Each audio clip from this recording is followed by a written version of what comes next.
sa herë ti mua më fton kështu me lidhje direkte, duke sikur ke një hall që e pamundson praninë time fizike aty në studio dhe mundësinë për debatuar.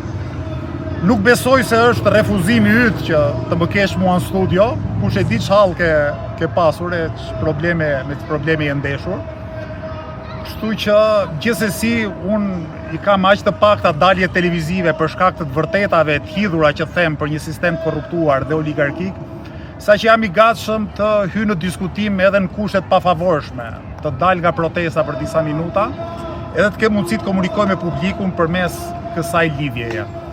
Lëvizja Bashkë ka qenë protestë edhe më parë se protestat fillonte. Ne kemi qenë e vetja parti që ishin më zvërnec dhe që ngritëm çështjen e madhe të shitjes atë dheu, të tjetërsimit të zonave të mbrojtura natyrore për gryksinë e një kryeministri i cili nuk ngopet me para dhe me pushtet, i cili në një anë do të ushqejë oligarkët vendas me natyrën tonë, me pasuritë tona të përbashkëta, e në anën tjetër kur i del mundësia të pasurojë akoma më shumë edhe oligarkët ndërkombëtar, me shpresën marroke se mundet kësaj të fitojë dhe ndonjë favor personal në politikën e jashtme.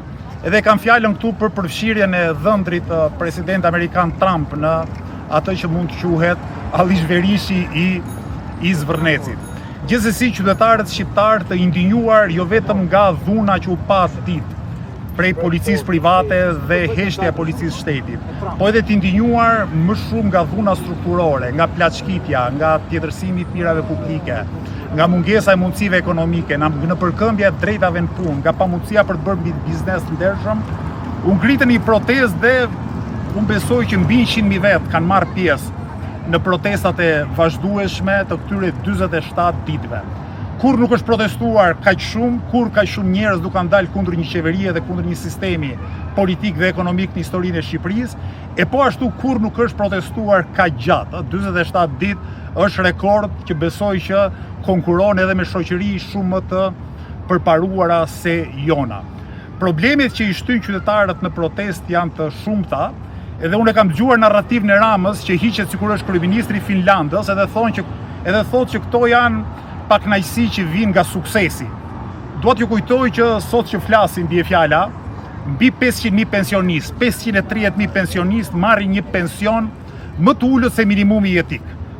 Dhe nuk besoj që pensionistët që vinë protestë vinë nga që po ju rritet pensioni mirë, po donin akoma edhe më mirë.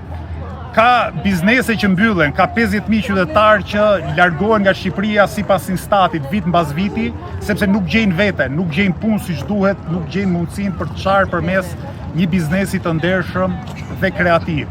Ka pafundësisht qytetarë që përplasen në spitalet publike dhe nuk gjejnë kur, nuk funksionojnë aparaturat, nuk ka ilaçe.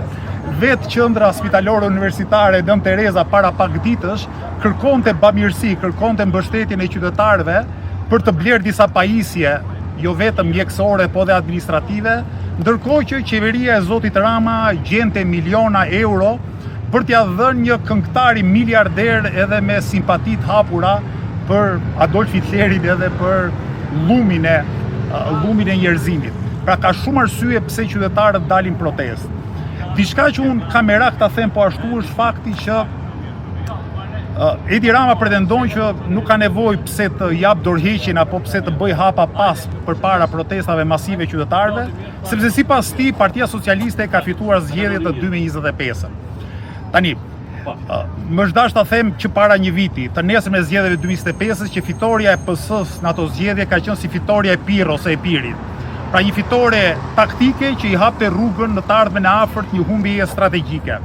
Fitoria e PS-s 2025 ka qenë një fitore e marrë me dhunën e pushtetit, me dhunën e parave të oligarkëve, mediave të kapura, e blerjes votës, e kërcënimit administratës për votën e vetë dhe për votën e familjarëve të vetë, e ka qenë një fitore në cilën ata që një pjesë e konsiderueshme atyre që kanë votuar partinë pushtet, ndërkohë që votonin shanin në përdhëm.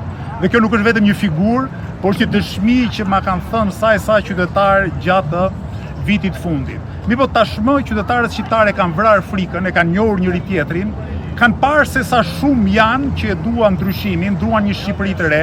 Në karrocën e fitimtarit, si e thon, hidhen të gjithë. ka dalë, kur u bëi Edi Rama Flamingo, nuk ka pse mos bëhet Elisa Spiropali me Shqipërinë e re, në kuptimin tani që është bërë deti kos në kuptimin se shoqëria ka dalë nga letargjia dhe për kohë llogari, tani edhe Edi Rama thot protesta nuk është kundër meje, por është kundër faktorëve të tjerë destruktiv.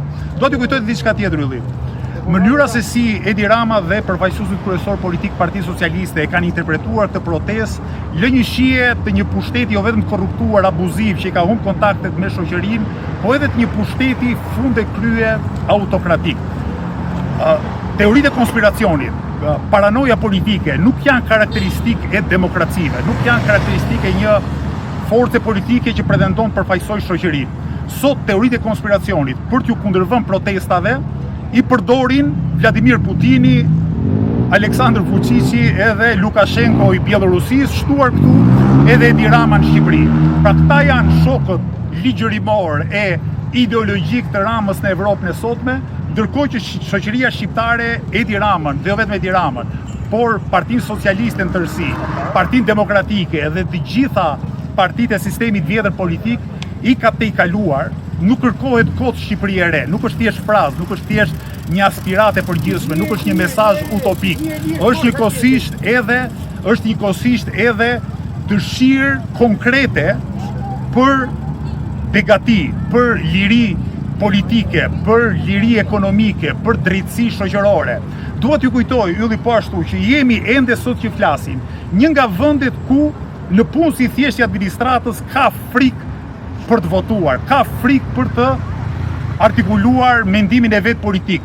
Siguroj që ka shumë më tepër njerëz të çuditshëm e problematik në parlamentin e Shqipërisë, në qeverinë e Shqipërisë, se sa në protestë. Protesta është gjenuine, është autentike. Në momentin që mikrofoni është i hapur, aty është gjithë shoqëria që flet. Pra flasin edhe njerëz me shumicë, kreativ, intelektual, punëtor, pensionist. Tek këtu mund dëgjosh edhe në një fjalim çuditshëm, por s'është problem fare. Ju të siguroj që edhe fjalimi më i çuditshëm protest është yll përpara llumit që ti dëgjon për ditë në kuvendin e Shqipërisë, të sharat, për gojimin e familjarëve e shumë çka tjetër. Mos harroj Ylli që protesta nuk mund të jetë në ditën e 47 siç ka qenë në ditën e parë. Nuk mund të jetë në ditën e 47 siç ka qenë në ditën e parë. Protesta nga pikpamja e pjesëmarrjes mund të ketë ulje ngritjet e veta, ama fakti që çdo ditë mira qytetar paraqiten përpara kryeministrisë dhe mbi gjitha marshojnë për orë të tëra në rrugët e Tiranës, është e jashtëzakonshme, është mbreslënse, është frymëzuese, dhe unë që jam ndoshta një nga njerëzit më optimist në Shqipëri, një nga njerëzit pa diskutim optimist në spektrin politik shqiptar, më ka befasuar për mirë. E mendoja shoqërinë shqiptare shumë më mirë nga që mendonte mesatari atyre që flisin në media dhe politikisht, ama shoqëria shqiptare pas ka qenë akoma dhe më mirë nga që përfituroja unë përpara kësaj proteste, kështu që më lejo që në fund ta ndaj këtë gëzim edhe me shumë këmbë që na dëgjon përmes emisionit tonë. Uroj shumë që herët e tjera të na mundësosh një debat me të drejt për drejt me përfaqësuesit e partisë në pushtet. Unë s'të vë në jër kushte për debat, më kupton, unë s'të vë në jër kushte për askënd. Që këta e di. Gjithë të mirat ishte kënaqësi.